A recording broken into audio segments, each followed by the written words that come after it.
আ ১ম কথা তো হচ্ছে যে পারফরম্যান্স এর কনসিস্টেন্সি। অন্যান্য ফরম্যাটগুলিতে আমরা আ হ্যাঁ, জিতেছি, হেরেছি এরকম একটা অবস্থার মধ্যে আছি। কিন্তু টি-টোয়েন্টিতে মোটামুটি একটা ধারাবাহিকতা এসেছে। কিছু প্লেয়ার আছে যারা টি-টোয়েন্টি প্যাটার্নে খেলে। কিছু বোলার আছে যাদের কাছ থেকে আমরা রেগুলার বেসিসে ভালো বোলিং পাচ্ছি, অলরাউন্ড পারফরম্যান্স এ কিছু পাচ্ছি। তো সেখানে ওই ধারাবাহিকতাটা ধরে রাখা খুব দরকার। পাশাপাশি আ একাধিক খেলোয়াড়ের অপশনগুলোকে আ খেলার ভেতরে রাখা। কারণ নরমাল যেটা হয় যে একটা দল যদি জেতে ভালো খেলে বারবার সেই দলকে খেলানোর একটা চেষ্টা থাকে। বাট আমার মনে হয় আমাদের দলের মধ্যে যেটা হবে যে আ মাঝেমধ্যে যে হয়তো ১ম ১১ তে নাও থাকতে পারে, তাকেও সুযোগ দিয়ে তাকেও তৈরি রাখাটা। যদি কখনো আমাদের প্রয়োজন হয়, সেক্ষেত্রে তাকে যেন ব্যবহার করা যায়।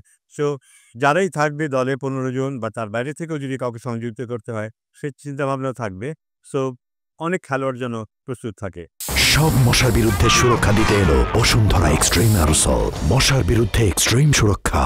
এটা একেবারেই একটা প্রিলিমিনারি ওরা খুব মৌখিকভাবে জানিয়েছে যে ওরা ওরকম একটা পরিকল্পনা করছে এবং সেখানে আ যেটা আ আয়ারল্যান্ড সিরিজের ইমিডিয়েট পরে এবং বিপিএল এর কিছু আগে শেষ হবে। ২-৪ দিন আগে শেষ হবে। তো সেজন্য ওই টাইম ফ্রেমটা নিয়ে হয়তো আমরা আলাপ আলোচনা করব। কিন্তু খুবই ইনিশিয়াল অবস্থায় আছে। ও নিয়ে এখনো কোনো কংক্রিট কোনো ডিসকাশন হয়নি। না আমাদের ইচ্ছে ছিল যে একজনকে সংযুক্ত করে পুরো প্যানেলটা করা। ৩ জনের প্যানেলেরই আমাদের ভাবনায় আছে এই মুহূর্তে। কিন্তু একজনকে সংযুক্ত করার পাশাপাশি আমরা আরেকজনকে হারিয়েছি। যে সেইজন্য আরেকজন নতুন কাউকে আমাদেরকে খুঁজে বের করতে হবে। ব্যাপারটা খুব সহজ নয় বাংলাদেশের প্রেক্ষাপটে। বাট চেষ্টা করতে হবে, দেখতে হবে যে এই মুহূর্তে সবচাইতে যোগ্য কে হয় এবং তাকে আমরা নিয়ে আসবো খুব যত তাড়াতাড়ি সম্ভব। না, অবশ্যই। এখন আমাদের খেলা অনেক বেশি হয়। শুধু আম আ আম সারা দেশ জুড়েই খেলা হচ্ছে।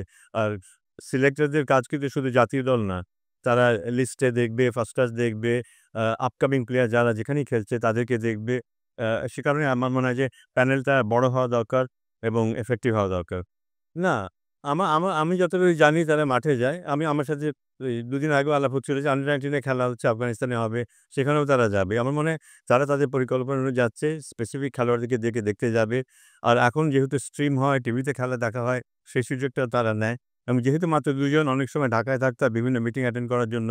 আমাদের সাথে কথাবার্তা বলার জন্যও থাকতে হয়। আমার মনে হয় যে সিলেটে যারা আছে তারা সিনসিয়ারলি তাদের কাজ করছে এবং আম আমি ঘাটতি দেখছি না ওখানে সেরকম। এখন যেমন আমাদের এনসিএল হচ্ছে ফার্স্ট ফেজ শুরু হবে। একজন সিলেক্টর অলরেডি ওখানে চলে গেছে। একজন সিলেক্টর অলরেডি ওখানে চলে গেছে। অন্যজনও যাবে। বাট সামনে আমি বললাম যেমন আফগানিস্তানের সাথে আন্ডার-19 সিরিজ হবে, সেখানেও যাবে। সো আমার মনে হয় আমার ওই দিক থেকে আমার খুব একটা অসুবিধা আছে বলে মনে হয় না। আমি এই ১ম একজনের কাছে শুনলাম যে এটা প্রয়োজন নাও থাকতে পারে। বাট আমার সাথে যতজনের কথা হয়েছে সবাই বলেছে এটা খুব দারুণভাবে সেলিব্রেট করা উচিত। এবং আমি মনে করি এটা সেলিব্রেট করা উচিত। শুধু এইজন্য না যে ও ১ম ১০০ টা টেস্ট ম্যাচ খেলা একটা বিরাট অর্জন যেকোনো খেলোয়াড়ের জন্য। আর আমাদের দেশে এটাই ১ম হবে এবং এটাকে সেলিব্রেট করা উচিত। এটা শুধু ক্রিকেট বোর্ডই সেলিব্রেট করবে তা না। আমি তো মনে করি যে এটা যারা ক্রিকেট অনুসরণ করে তারা প্রত্যেকেই সেলিব্রেট করবে। কারণ আমি এই প্রশ্নের মুখোমুখি প্রায়ই হচ্ছি। তার মানে এটা সবাই জানে যে ওর ১৭তম টেস্টের আ আ সময় চলে এসছে এবং এটা সবার কাছে খুব গুরুত্বপূর্ণ এবং অবশ্যই ক্রিকেট বোর্ডের কাছেও গুরুত্বপূর্ণ। আ ওর সম্মাননা ক্রিকেট বোর্ড অবশ্যই দেবে ওকে। না, এইটা তখন আমি আলাপ করতে পারব না। এটা ডিসকাস না করাটাই বোধহয় ভালো হবে। যখন হবে তখন আমরা দেখতে পাবো। মানে আমরা তো খেলার মাঝখানে এমন কিছু করতে পারব না যেটা একেবারে আনরিয়ালিস্টিক হবে। খেলার মধ্যে যতটুকু করা যায় ততটুকু আমরা ডেফিনিটলি করব।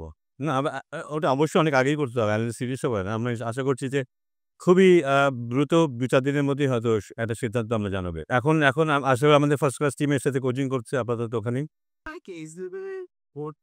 সেটা তো সময় যখন হবে ওর আগ্রহের ব্যাপার আছে। বোর্ড যদি মনে করে হ্যাঁ, ওর আগ্রহ থাকলে ও ওখানে করতে পারবে অবশ্যই সেটা করবে। একজনের সাথে কথা হয়েছিল প্রায় চূড়ান্ত হয়ে গিয়েছিল। কিন্তু শেষ পর্যন্ত আমরা তাকে যেভাবে চাই, যতটুকু সময়ের জন্য চাই, একেবারে দলের সাথে যেভাবে চাই, সেভাবে তার পক্ষে সময় দেওয়াটা আ সম্ভব হবে না সেটাই সে শেষ পর্যন্ত জানিয়েছে। বাট আমাদের খুব ইচ্ছা ছিল যে দলের সাথে আ ট্যুর করবে, থাকবে। স্পেশালি ১ম দিকে একটা লম্বা সময় দলের সাথে থাকবে। তাতে আমাদের যেই রিলেশনশিপটা হওয়ার প্রয়োজন সেটা হয়ে যাবে। শেষ মুহূর্তে সে জানিয়েছে তার পক্ষে সম্ভব হবে না। কেন্দ্রিক নাকি আপনি এইজ লেভেলের না, সেটা সবকিছু কেন্দ্রিকই হবে। Thank you. For more updates, subscribe to our YouTube channel and click on the bell icon. Follow us on Facebook and Instagram. Download T Sports app to enjoy exciting games and highlights. Visit tsports.com.